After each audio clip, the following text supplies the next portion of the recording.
All right, so in the last video for today, the last activity for today, we're going to look again at one of these frequency graphs. It's a different graph than we looked at before, but it's very similar in that you could make a histogram with very, very small intervals and then just trace the outline of it to get this frequency graph.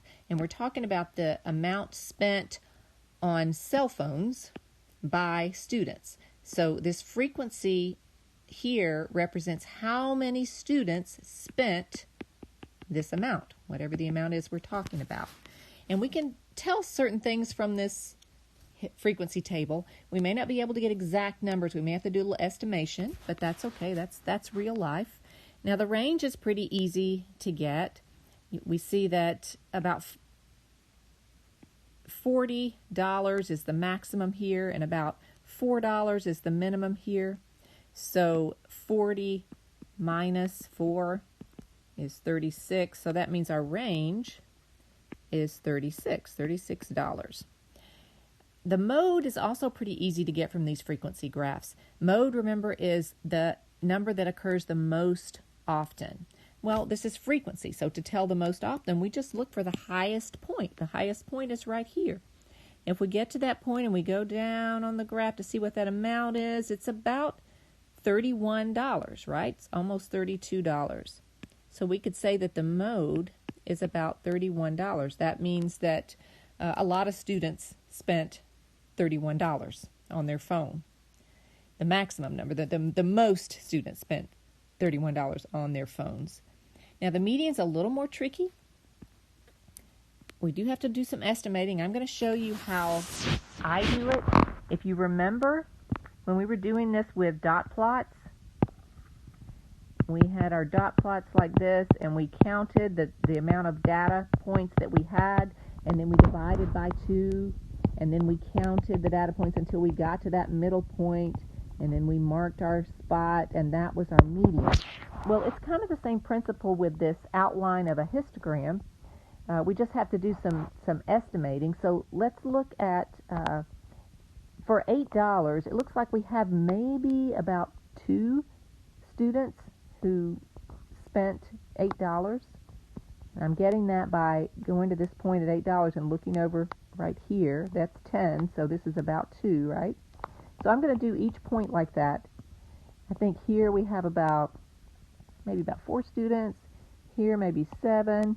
Here maybe 12. Here maybe 20. That one's easy to get. 35. Here we have about 48, almost 50. Here we have about 18. And then we're back down to 0. So what we find is if we add all those together, that's going to tell us about how many students we had taking part in this survey. So if we add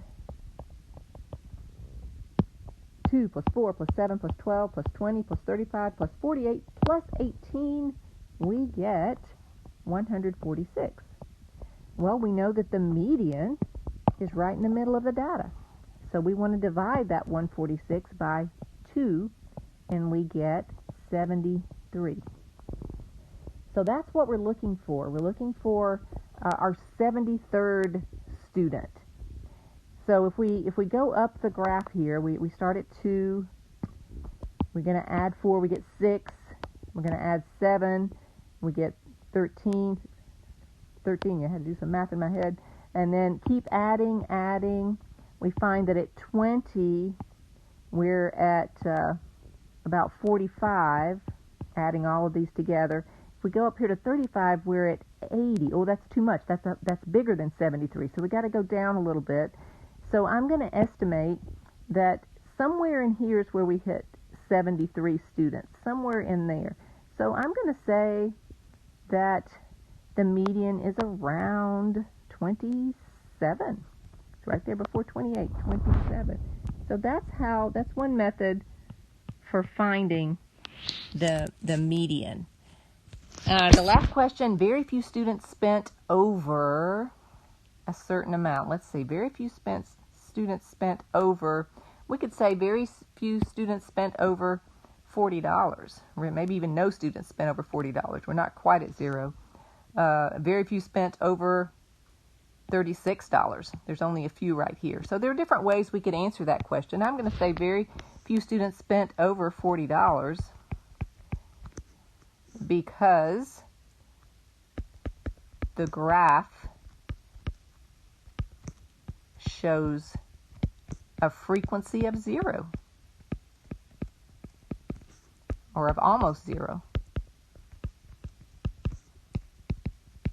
from that point forward. Now, you don't have to write a long explanation like that, but just write one that helps me to see that you understand the question and that you know what you're talking about with your answer. All right, now it's your turn.